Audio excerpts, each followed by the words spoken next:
Good morning. Today's going to be personal. Next week, maybe even a little more personal. I'm taking my oldest son to college a week from today. So I figured I'd share some things related to what Christy and I are going through in this transition time. I'll start off with the scripture. The scripture is Ephesians chapter 6, verse 18. It says, "And pray in the Spirit on all occasions with all kinds of prayers and requests. With this in mind, be alert and always keep on praying for all the Lord's people." And I have prayed for Caleb all of his life, and God has answered those prayers. There's one particular prayer I've been praying for years that I was convicted to begin praying, and I think there's a lot of different reasons. Part of it maybe I'm a pastor and I do a lot of weddings and have a lot of counseling that I'll do with couples, but I began praying for both Caleb and Noah probably when they were in elementary school for their future wives. And I might spoil them a little bit, but I've always made the lunches for my boys. Not because they ask it, not because they expect it, but because it's something I choose to. I want to. I'm an early riser. I get up first in the family. I do that, but I think I do it more than because I want to fix their lunches, because it gives me an opportunity to put little notes in their lunch boxes. And more than the notes, every Friday on the note, I would put a little heart there and had kind of a code.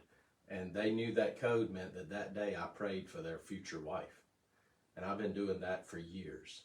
Well, Caleb is about to leave and go off to college. And as I was reading the devotion, I began to realize that as that transition changes, probably the way I'm going to pray for Caleb is going to change. I'm not going to be making those lunches for him anymore, but I want somehow or another to continue that process. I don't know exactly what that's going to look like.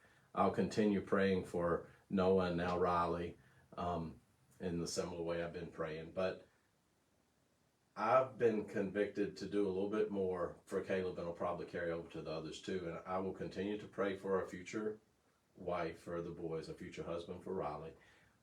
But I'm also know that now I'm also going to pray for Caleb, that as he transitions into college, that he will know Jesus Christ on a daily basis, and that he will continue to seek and follow God's will, and then that he will experience the joy of life. Not praying that he won't have problems, not praying that he won't have struggles, because he will, and God uses that to help him learn. But I want him in the midst of whatever life brings him, for him to know the joy of being in a relationship with God. And I believe that he already has a great foundation for that, but I believe it's important for me as a dad to pray for that, to be aware of that, to acknowledge that, to encourage him in that.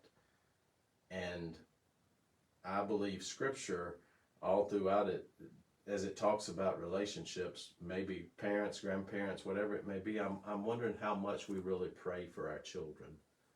And this scripture, I think, assures us that if we do, God will hear and answer. So it's challenging to send your first child away to wherever it may be.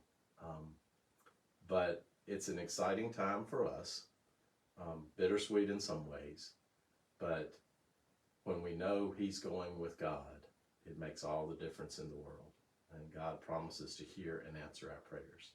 So we're praying for our children. Encourage you to be praying for your children, grandchildren, and know that it makes a difference.